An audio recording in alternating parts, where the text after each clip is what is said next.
Okay, again now? Or? Well, we're back.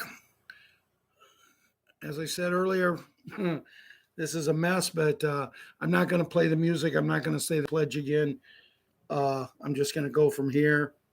I have no idea what's going on, guys. It just seems like everything is screwy right now, and I'll continue my talk with the kids. I talked to Jimmy. Hey, Janet. Hey, Jeffrey. I have no idea, guys, what happened. I'm just going to continue where I was at with the kids. I'm not going to replay the music or anything like that. Say the pledge. I don't know. 1 minute I was talking, and the next minute it was frozen, and I thought, wow, I just read about where a bunch of places shut down. Um, some of the main things was they lost power in that. So, and then Ron had just said just me a little bit ago that, what was it? You heard the EBS could go tomorrow? Yeah. That he heard the EBS could go tomorrow. And I don't know, maybe they're running test runs in areas and things are just screwy, but right now it is just really bad. Hi, Beth, Justin, Vicky, Elaine. So I'm going to get on with the show, and I was just about done with the kids. I had talked about all of them already. The only ones I hadn't talked about was little Leona and Leilani, and they're growing like crazy. And then my grandkids, who I haven't had a chance to tell you, but Patriots 7 won his ball game the other day, and he took over as the top running back when his friend got hurt, and his friend was out for 4 weeks. And in 4 weeks, he gained almost 550 yards. He had like 8 touchdowns, and he's the main reason that they're in the Super Bowl this coming Sunday for their league. And he didn't get a lot of carries here. They only had about 8 or 9. Didn't get no big runs, but he had some tough yards. It was a 6-0 win. I mean, I sent Ron a message just starting the fourth quarter that it was 0-0, and no team had really made it close to scoring. And all of a sudden, boom, the kid that came back as running back got a really good block by a couple of kids and sprung a 50-yard run. Now, if he'd have been in shape, and that would have been at the first year, he took it all the way to the house, been a touchdown. But you could see, I mean, he was running right towards me. I was right on the sideline. And, man, I could see this kid was sucking wind. He was struggling. But a few plays later, we took it in for a score. We missed the extra point, so we had 6-0 lead. We stopped them on 4th and 2 from the 3 a little bit later, and ended up winning the ball game with them having one last play from about midfield, of which they fumbled. So they're in the Super Bowl. I'm very proud of them. Liam, in order to be able to run the clock down, to only give the kids one play because they couldn't figure it out, to get one more first down. But I had a way that they wouldn't have got to touch the ball, but they didn't want to listen to me. And then after the game, when I said it, they said, well, why didn't you tell us? I said it was over on the sideline yelling. But they won the game. Very proud of the boys. And what's even more prouder is the team that they beat, the town from the kids that they beat was the arrogant kids that they lost to in baseball, in the tournament in baseball. And they was 2-2 in the tournament in baseball. I've told you this story. They beat 2 teams, but the 2 games they lost was the same team. And now a lot of the players are on the football team. A lot of players on a that was on a baseball team, and now they got a little bit of revenge that they get to go to the Super Bowl Sunday and play for a chance to be Super Bowl champs. And I don't care about NFL right now, about Super Bowl, about what they're doing for the Super Bowl, talking about this, whatever it is. I don't care about that. But when you see 9 and 10-year-olds out there giving it everything they got. And I mean, these kids were playing hard. It rained, the ball was wet, but yet there was only a couple fumbles. And even the fumble of the last play of the game, it wasn't a fumble because of the ball. It was because the young kid worked in the shotgun, and center snapped it too quick. He wasn't waiting for it. He was trying to get everybody lined up, and he snapped it off his head, off his chest, and he had nothing to do but go down and get it. I had such a great time at the game, though, because Patriot super gymnast was with me. And usually she don't watch the games, but for some reason, she was pretty much by my side the whole game and laughing and joking with me. And she looked over at the opposing team sign at the end of the game, and she gave me the L sign. She was just over there having a great time. And then she said, if you turn it up a little bit and take two L's and put them together, that's what we got as a W. And I mean, she was cracking me up. She had an amazing time. But the little monkey, she's looking forward to next year where she'll be a cheerleader, and Patriot super gymnast going to cheerlead next year too. So I told one of them, the little monkey will be in the league that Liam's in now. So she will be cheering the first game. Then the next game, Liam will be playing in.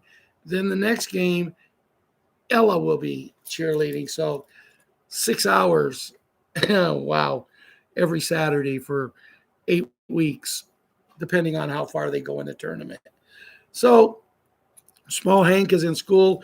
He's with me now. I'll pick him up, and he'll come home here in a little bit. It's just me and him down at the house. We come down to Uncle Ron's last night. After I got him, I have him till Thursday and possibly through Thursday, and Mom and Dad will be home next Sunday. But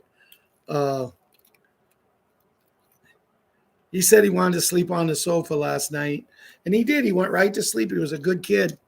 And I woke up in the middle of the night, and bed's a little crowded. He said, Grandpa Hank, I just had to come in and sleep with you. So I had him and the dog, and I don't know how many cats in there with me. So it was a full house bed last night. And little Kira, man, I felt like I wanted to cry yesterday. I went to pick small Hank up from the babysitter where he went the other day when they left for their trip. And he's getting his clothes, his bags, and I have to come home. And she comes up to me and, I want to go with you, Grandpa. And I said, no, Mommy and Daddy don't want you to. They want you to stay here.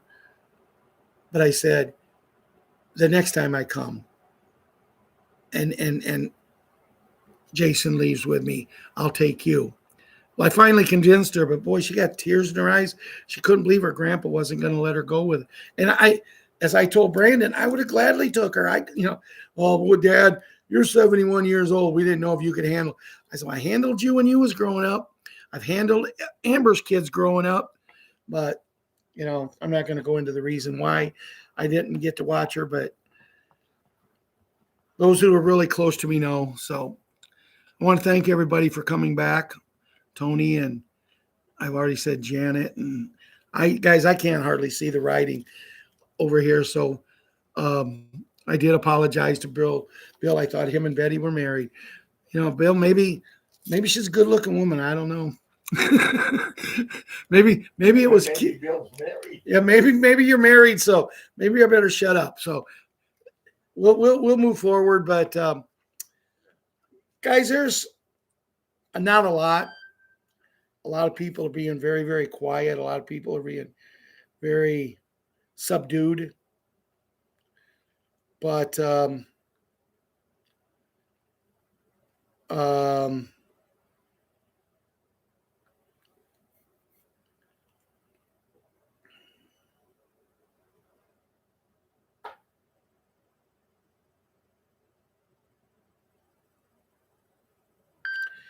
here's something I wanted to share with you when I take a moment to read it here.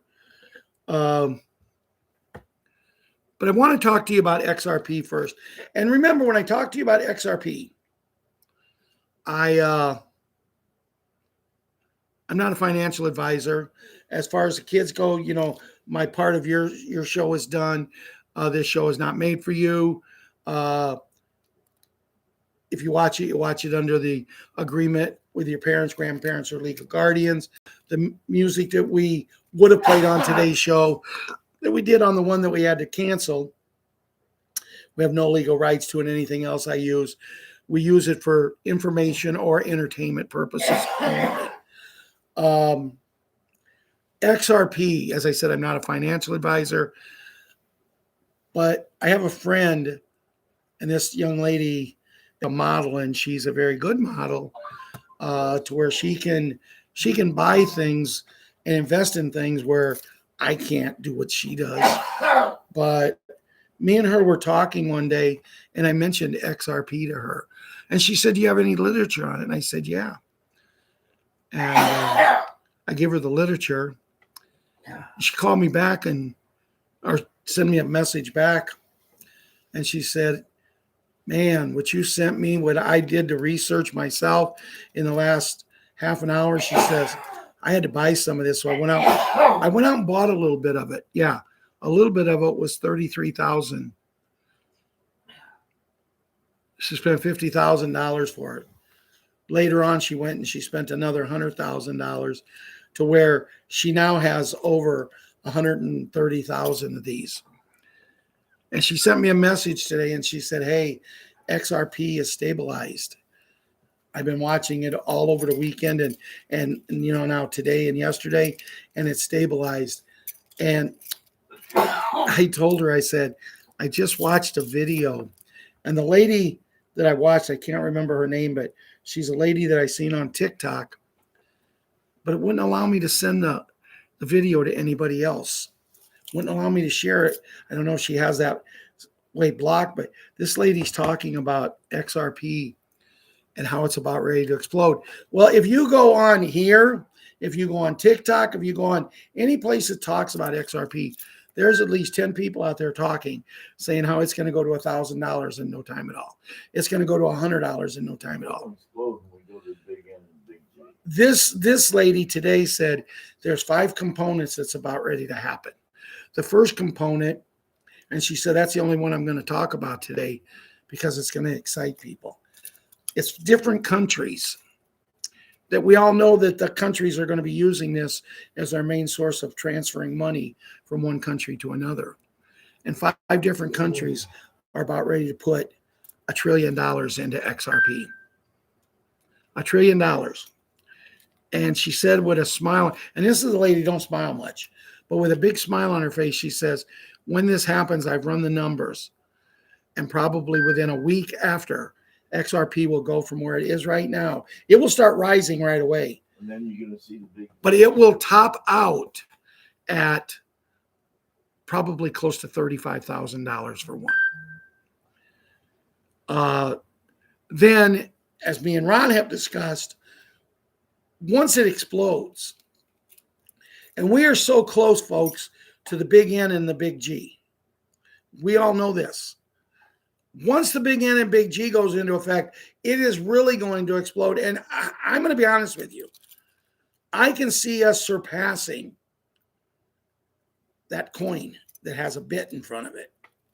I can see this happening possibly by the end of the year. Now, remember, this is my opinion, but opinions of other people, because when you have every 209 countries is going to be investing in this because they want it stabilized, because they want to start using it to trade. Imagine having this and you just trade it. You want to send somebody $1,000 someplace. You just go into your wallet, boom, you send it to their wallet, boom, they have it, and there's nothing. It's done. It's over. And all the 209 countries, 179 of the 209 have already signed on for this. They've already taken it into, it's 2:33, Ron. So you know what time it is here. Yeah. So anyway, I just wanted to mention that. Now, guys, I'm not telling you get off the show or when the show ends to run into Uphold or any place like that, Coinbase or whatever, and buy it. But if you've got a few bucks, it's at $2.40 some cents. Even if you just take $25 and get 10, I don't know. Now, and the reason I say I don't know is because I want to talk about some other money. And I was watching a video the other night, and on the video they said that it's on the screen that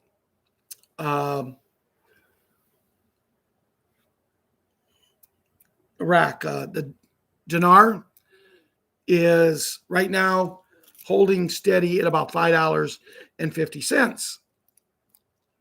Okay, so that's pretty good, especially for people who have a lot of them. But then they said that the dong is looking at about $4 to $5. And they said, we know, none of us know exactly. They're talking 33 to 50 million for every 100 trillion to us individual. And then we'll get in our account the money that we're going to use for the humanitarian projects. So that being said, they're saying 33 to 50 million for each and every 100 trillion you have. So, if you don't have 100 trillion, if you only have 10 trillion, then it would be 3.3 million to 5 million, because a lot of people I know had went out and bought just one note of 10 trillion, which you can pick up very cheap right now. But the other one that I wanted to talk about is the Bolivar. And right now on the screens, the Bolivar is only between 49 and 69 cents. Now they're saying it's going to be up. As a matter of fact, in this video, they're saying when they're ready to go to the redemption centers, and that's where you want to go.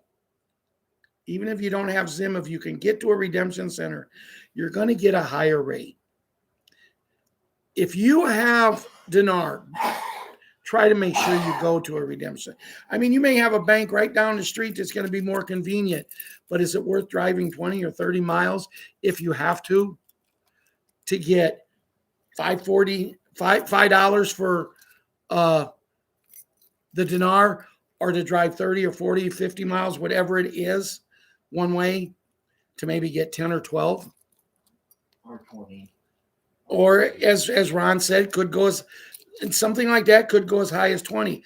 I've also heard that they're going to give a really high rate for people who may only have a few 100,000, $1 million, $2 million, up to like 5 million. They'll give a really high rate, and they'll give that to everybody. So if you have 10 million of these, you can go get the really high rate, but then on your first 5 million, but on your last 5 million, you're only going to get what's on the screen.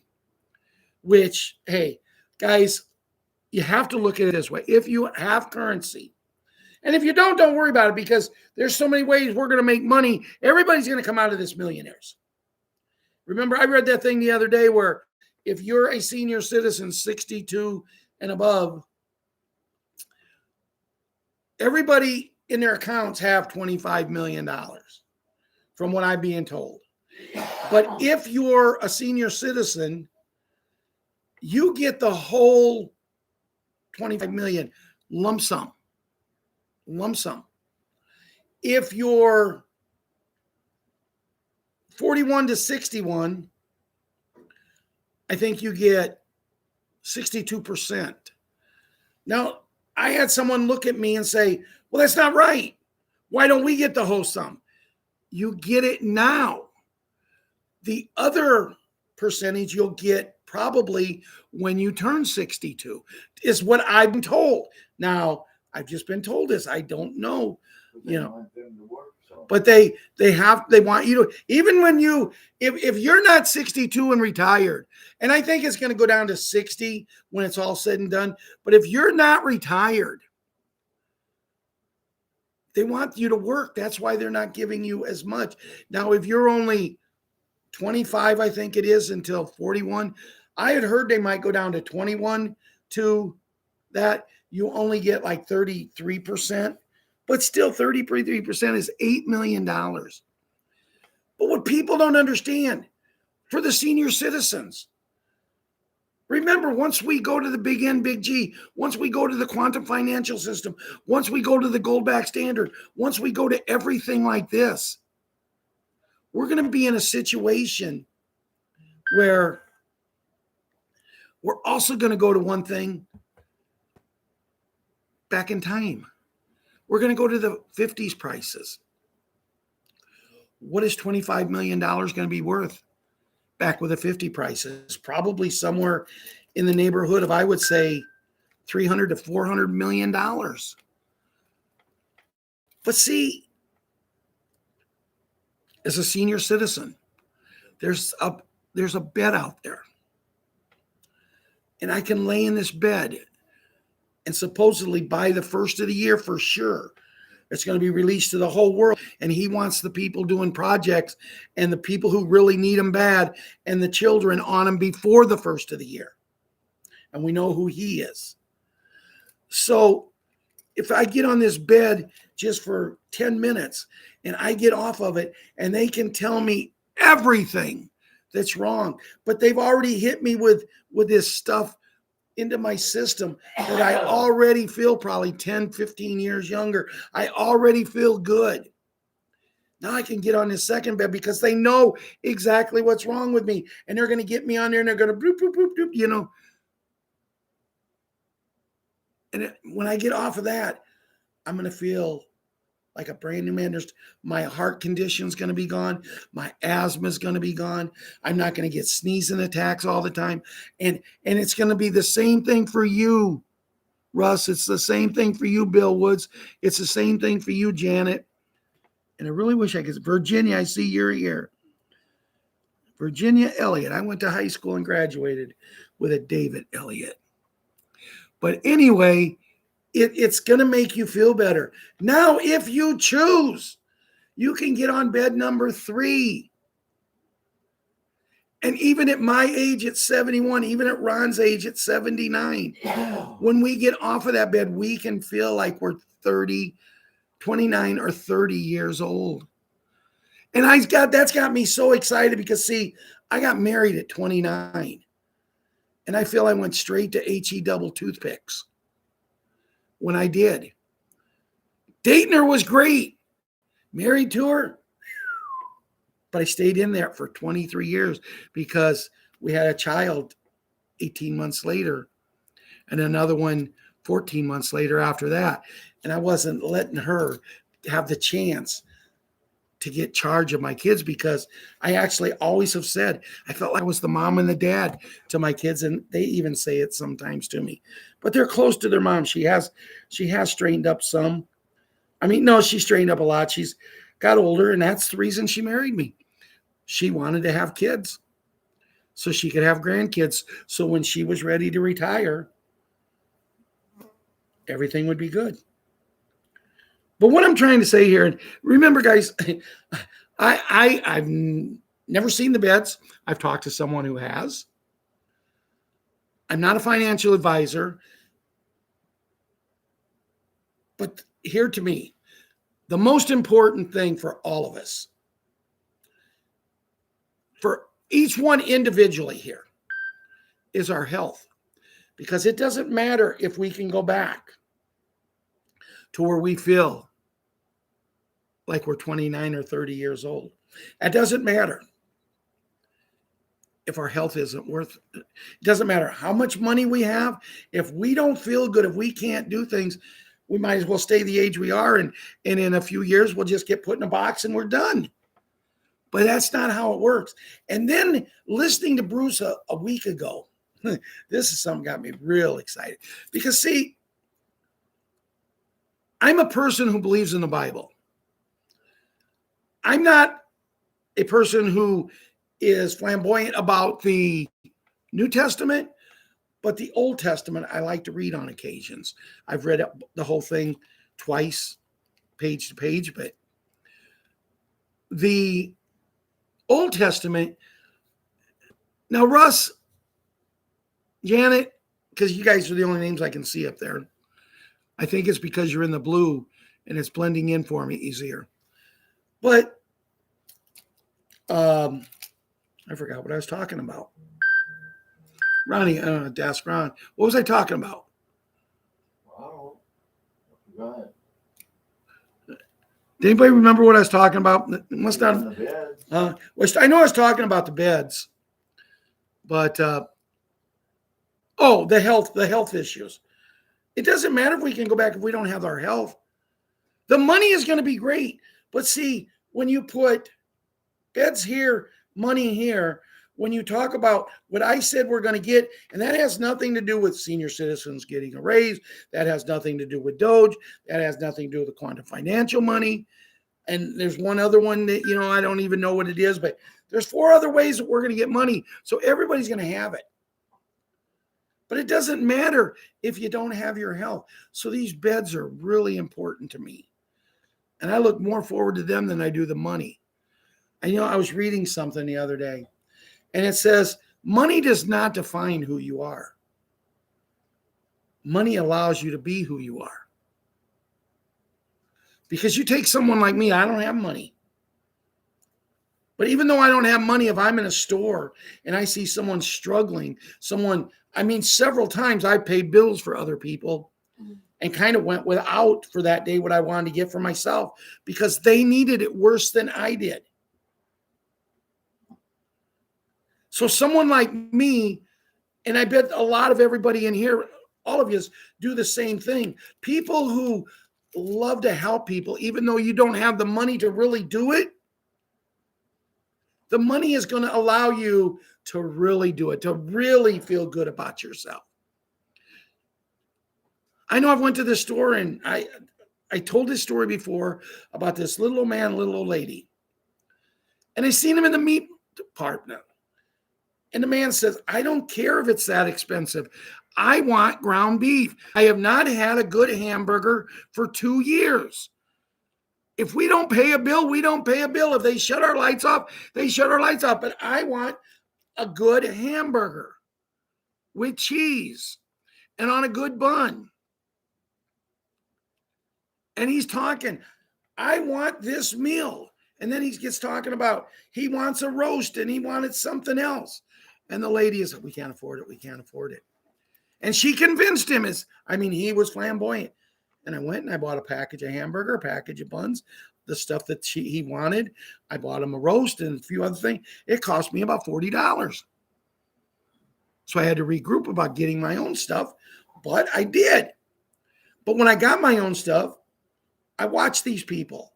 And when they checked out, as they're walking out, and the man was still disappointed. I said, sir, ma'am and sir, can I talk to you for a moment outside? Sure.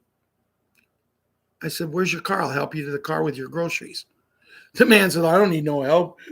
She can push the car that far. Not fart. And I said, no, I want to help you out. I'll help you put your groceries in. And I pushed their car. They pushed their car. I pushed mine. And it just so happened we was only parked like 3 parking cars away. And I pushed mine over by my thing, and I brought the 2 or 3 sacks that it was in. I brought it back. And when I helped them take theirs out, they said, that's not ours. I said, yes, it is. And I opened up the sack and I brought out the package of hamburgers and a package of buns. And I said, and what I want you to do, ma'am, is go home and make this guy a big cheeseburger. And the look on their face that someone would do something like that. But what the point wasn't me doing what I did. The point here is money does not define you. And I've always said, it's funny because people who have money, I don't care about money. No, people have money don't care about money because it's always going to be there. People who don't have money care about it because it's precious. But the people who do something with it, even when they don't have it, it's going to be the people God's going to be looking at. You're going to see people that's going to get this $20 million, $10 million, whatever it is. And they're going to keep living the same lifestyle because they're going to think, well, I'm better than them. And they're not. I don't care how much money. I was talking to a fake Elon Musk the other day on a TikTok channel. He asked me what I did for a living. I told him, I said, I'm retired and I can't do anything for a living because I don't make that much money. I told him I do a show like this, and I'm really whipping it on to him. And he said, well, did you ever think about investing? I said, I have invested in foreign currency and and in XRP and XLM. He goes, well, which one of my stocks would you like to invest in with me? When I said, I don't have the money to buy any of your stocks, sir. They're too expensive. And he says, well, I'd really like to help people. I said, fine. I have a group that comes to my show every day of between 75 and 100 people. Now, we're not going to make that today because it's an early show. But I said, these 75 and 100 people, why don't you give each one of us 100 shares of your stock? And he goes, what? Give? I said, oh, yeah, that's right. You're only a billionaire. Why would you want to give something away? And he goes, well, I help a lot of people. You help a lot of rich people is what I told him. The people who's already have it. Case in point, Charlie Kirk. Elon Musk, I said to him, I says, yeah, you're helping Charlie Kirk's kids. You're paying for everything for their whole life. I said, Charlie Kirk was a multimillionaire. What does his kids need you to pay for everything? Why don't you go help kids who have no parents? Why don't you help kids find parents? Why don't you do things like that and do things for people who need help, not for people who don't? Why? Because if you help someone like me, if you help someone like people in our group, if you help someone like people who don't have a pot to piss in, if that was the case, see, forget it. You don't get no recognition for that. It's just like all these superstars. Have you ever noticed how that one singer that all she ever wants to sing about is her lost loves? She become a billionaire on singing songs and writing songs about her lost loves. But boy, she does great things for the children. But you always notice it never goes unseen that every time she does something, they have to make a big deal about it. It has to be filmed. It has to be put out all over everything. They don't care about the children. They care about getting their picture in the thing again. They have enough money. Elon Musk and this lady has enough money that every kid should be cured of everything they got because of the money they got. As I told Elon Musk the other day, I said, you give every person in the world $1 million and you'd still be a billionaire. But I just wanted to get going on this, guys. As I said, I didn't have a lot. I do have a couple things I want to read real quick. And I got to get going because I got to get home to pick up my grandson off of the bus. But the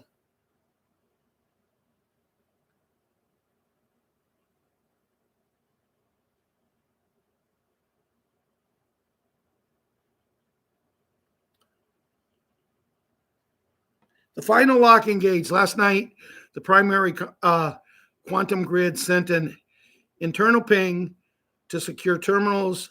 That ping is the EBS arming code. Once the timer reaches 0, the global media network will switch into military hands. Emergency broadcast files have been verified, timestamps confirmed, and closed captions. Streams translated into every language on Earth. This is a worldwide disclosure event, and it's already live inside the system. Engineers were ordered to stand down. Data traffic is being redirected.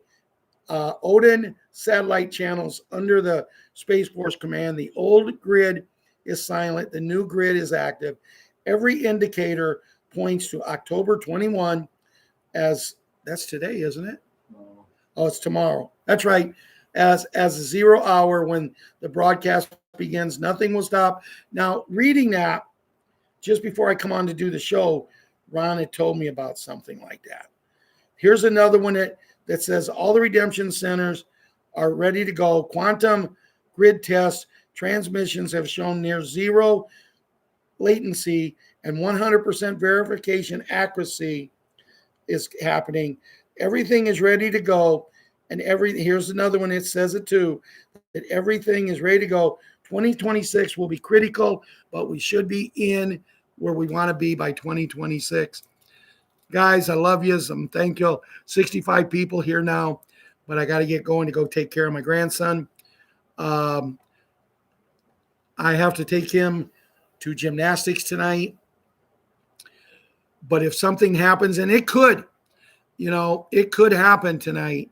And if it does, I'll do a later show. If not, If something happens sometime tomorrow, I'll do something in the daytime again. Just keep it open. If I'm going to do something, I'll give at least an hour to two advance. And even if you can't make it, but I really believe this is going to be a big weekend. I know there's going to be someone that's going to write in comments. They're going to say, you say that every week. And I'm going to keep saying it until it happens. It only has to happen once. So have a great day. Thanks for coming on. Thanks for being here for Ron and myself. We love you all. Talk to you later. I need this plugged in.